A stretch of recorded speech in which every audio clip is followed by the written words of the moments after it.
नमस्कार दोस्तों, मैं हूं साहिल और आज माइक्रोसॉफ्ट ऑफिस के बारे में जानेंगे और इसमें से किस प्रकार से क्वेश्चन आते रहते हैं। क्योंकि सबसे ज़्यादा सीपीसीटी के अंदर या फिर अदर एग्ज़ाम की बात करें तो वहाँ पर माइक्रोसॉफ्ट ऑफिस से रिलेटिव क्वेश्चन देखने को मिलता है।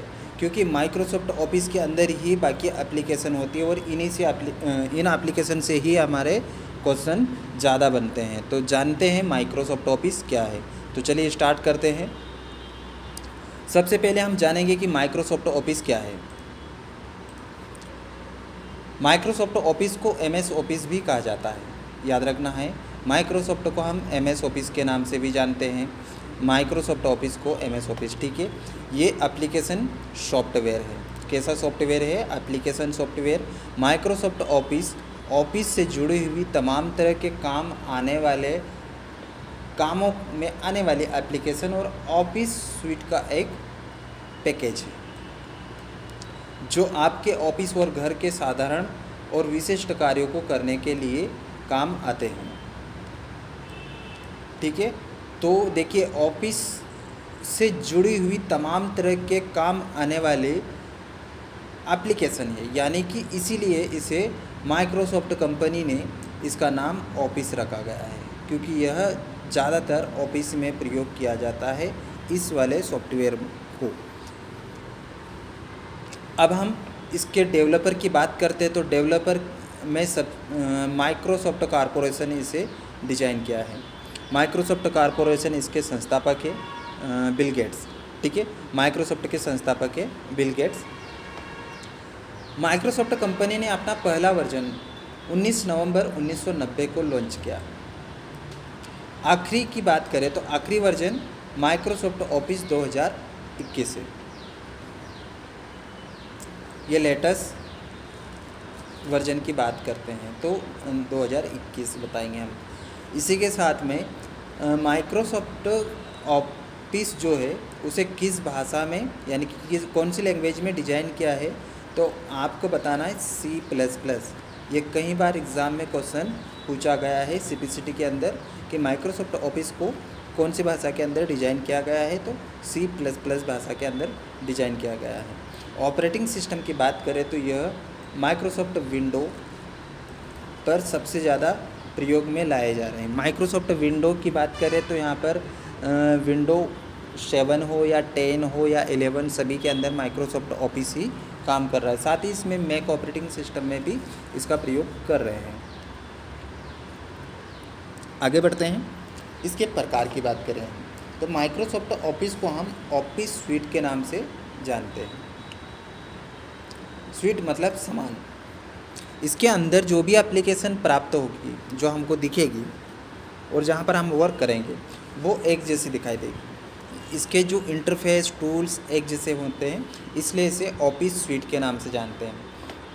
और इसके मानक की बात करें तो ऑफिस ओपन XML, यहाँ से भी कई बार क्वेश्चन उठा गया है, यानी कि सीपीसीटी या अदर एग्ज़ाम में भी क्वेश्चन यहाँ से बनेंगे। अब हम जानेंगे माइक्रोसॉफ्ट ऑफिस के कई अलग अलग प्रकार के वर्जन हैं। अब कौन कौन से वर्जन इसमें और कब लॉन्च हुआ था, इसके बारे में हम जानेंगे। माइक्रोसॉफ्ट ऑफिस 1.0 ये सबसे पहला वर्जन था, जिसे 19 नवंबर 1990 को लॉन्च किया। इसके 2 साल बाद ऑफिस 3.0 लॉन्च किया, जो 30 अगस्त 1992 को लॉन्च किया गया। साथ ही इसको अगर हम देखें तो ऑफिस 2003 ये सबसे ज़्यादा चला था। ऑफिस 2003 19 अगस्त 2003 को लॉन्च किया। इसके बाद में ऑफिस 2007 लॉन्च किया गया। यह 30 जनवरी 2007 को लॉन्च किया गया। अब यहाँ पर कई सारे बदलाव कर दिया था ऑफिस 2007 में।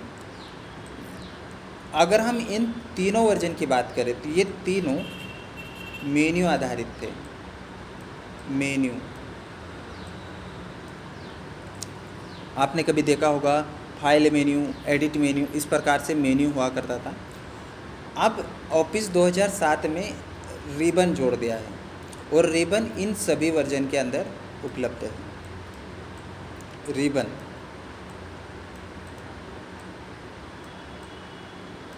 अब रिबन की क्या विशेषताएं हैं, तो मैं आपको रिबन के बारे में बता देता हूं कि रिबन जो मेन्यू के अंदर छिपे हुए सारे महत्वपूर्ण टूल्स थे वो रिबन पर यूजर के सामने दिखने लगे, जिससे यह पहले से और ज़्यादा सरल और तेज़ हो गया है। अब 2007 के बाद में अगर हम देखें तो ऑफिस 2010 लॉन्च किया गया। ऑफिस 2010 को 15 जून 2010 को लॉन्च किया। इसी के साथ में ऑफिस 2013, इसमें कुछ थोड़े बहुत बदलाव किया, नए फीचर्स ऐड किए हैं और यहाँ पर अलग अलग प्रकार के वर्जन उपलब्ध होते रहे हैं। तो 2013 को 29 जनवरी 2013 को लॉन्च किया। ऑफिस 2016 को 22 सितंबर 2015 को लॉन्च किया। ऑफिस 2019 की बात करें तो 24 सितंबर 2018, ये दोनों सितंबर में ही लॉन्च हुआ, लेकिन ईयर यहाँ पर अलग अलग है। ये एग्ज़ाम अगर क्वेश्चन कर लेती है तो आपको यहाँ पर प्रॉपर ध्यान देना है कि ऑफिस 2016 को 22 सितंबर को लॉन्च किया था और ऑफिस 2019 को 24 सितंबर को लॉन्च किया था। ठीक है, ईयर तो यहाँ पर अलग है, ये एक 15 है और एक 18 है। अब हम बात करते हैं ऑफिस 2021 की। यह लेटेस्ट वर्जन है जिसे 5 अक्टूबर 2021 को लॉन्च किया गया। इसी के साथ में लेटेस्ट वर्जन की बात करें तो माइक्रोसॉफ्ट 365 भी है। अब हम इसके अंदर क्यों नहीं काउंट कर रहे, क्योंकि ये सारे सॉफ्टवेयर ऑफलाइन चलते हैं और यह ऑनलाइन चलता है। इसके लिए हमें एक माइक्रोसॉफ्ट की आईडी बनाना रहता है और वहीं से हम इंटरनेट के माध्यम से इसे एक्सेस कर पाते हैं। विदाउट इंटरनेट माइक्रोसॉफ्ट 365 को हम नहीं चला पाते हैं। तो इसे 13 अक्टूबर 2022 को लॉन्च किया। इसके प्रॉपर याद रखना है 13 अक्टूबर 2022 को। और जनवरी 2023 में माइक्रोसॉफ्ट 365 को मोबाइल ऐप के लिए भी डिज़ाइन कर दिया, यानी कि मोबाइल में भी यह अभी एक्सेस होने लग गया है। माइक्रोसॉफ्ट 365 के अंदर हम बात करें तो एक टूल को ऐड किया गया है जिसे कोपायलट के नाम से जानते हैं। कोपायलट टूल्स एआई के बारे में आपने देखा होगा, सुना होगा। आजकल आप सभी एआई के बारे में चलाते हैं। जो भी एआई पर आप क्वेश्चन करते हैं वो वहाँ पर तुरंत हमें प्राप्त होता है, जिसे हम एआई चैटबॉट के नाम से जानते हैं। इसी के साथ में चैट जीटीपी सेम उसी प्रकार कोपायलट टूल भी काम करता है। जो भी आप क्वेश्चन करोगे वो तुरंत आपको आंसर मिल जाएगा यहाँ पर। तो ये सभी एप्लीकेशन में ऐड कर दिया गया है, जितने भी एप्लीकेशन इसके अंदर चलती है। तो हम समझते हैं अभी इसके अंदर कौन से एप्लीकेशन प्राप्त होती है। तो माइक्रोसॉफ्ट ऑफिस पैकेज के अंदर निम्न एप्लीकेशन प्राप्त होती है। पहली application Microsoft Word, Microsoft Excel, Microsoft PowerPoint, Microsoft Access, Microsoft Publisher, Microsoft Lync, Microsoft OneNote, Microsoft Outlook और माइक्रोसॉफ्ट इंफो पर डिज़ाइन और माइक्रोसॉफ्ट स्काई ड्राइव, ये एप्लीकेशन प्राप्त होती है। फ़िलहाल में तो यहाँ पर हमको 9 एप्लीकेशन याद रखना है कि माइक्रोसॉफ्ट पैकेज के अंदर कितनी एप्लीकेशन प्राप्त होती है, तो आपको बताना है 9।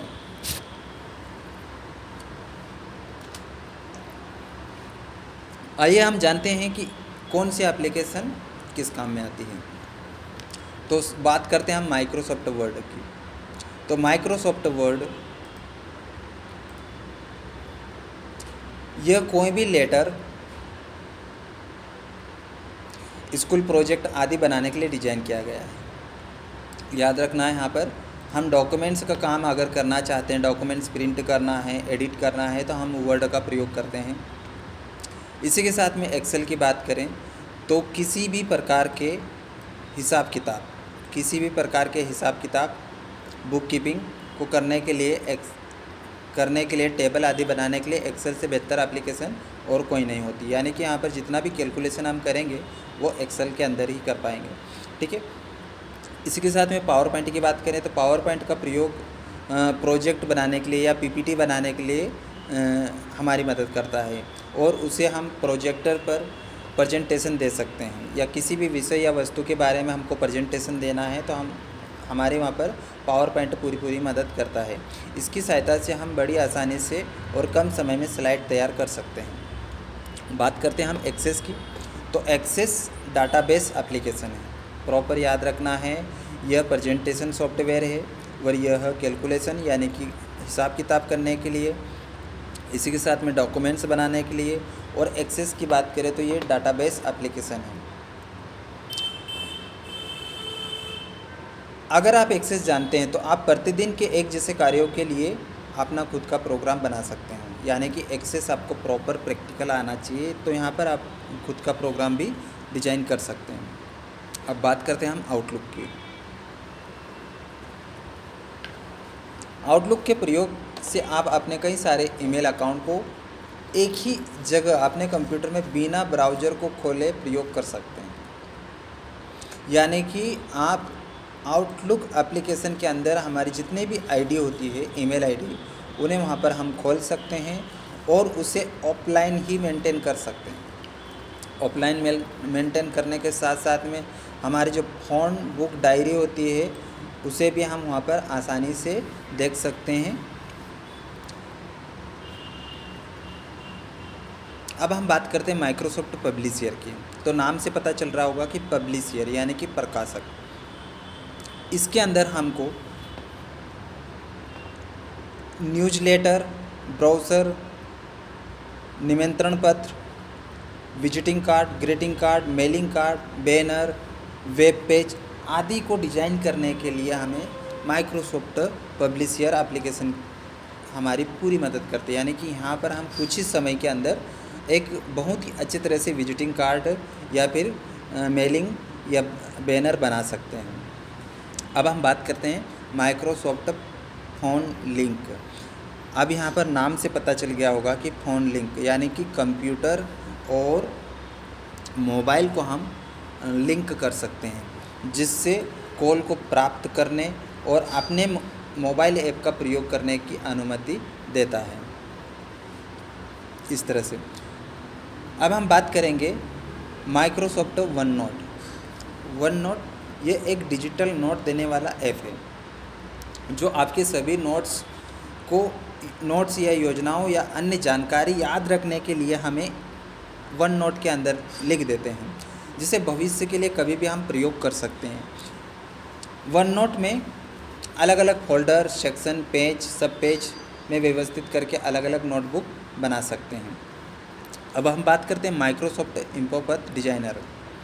इंफोपथ डिजाइनर एक फॉर्म सेवा सर्वर तकनीकी है जो लोगों के लिए एक वेब ब्राउज़र में फॉर्म भरना संभव बनाती है।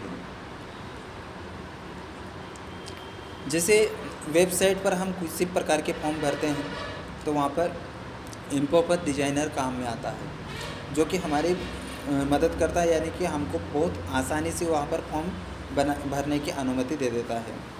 अब बात करते हैं हम स्काई ड्राइवर की। तो यह एक क्लाउड स्टोरेज सेवा है जो माइक्रोसॉफ्ट द्वारा अपने उपयोगकर्ता को प्रदान की गई है।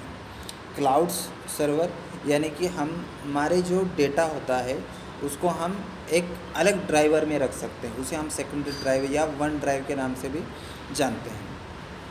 तो आई होप आपने माइक्रोसॉफ्ट ऑफिस के बारे में प्रॉपर समझ गए होंगे। साथ ही यहाँ पर माइक्रोसॉफ्ट ऑफिस के अंदर कौन कौन सी एप्लीकेशन आती है और वह किस किस काम में आती है। हम आगे जो क्लासेस लेंगे वो माइक्रोसॉफ्ट वर्ड के बारे में विस्तार से जानेंगे। माइक्रोसॉफ्ट वर्ड के एक क्लासेस आपको अटेम्प्ट कराना है। आज के लिए यहीं तक, धन्यवाद।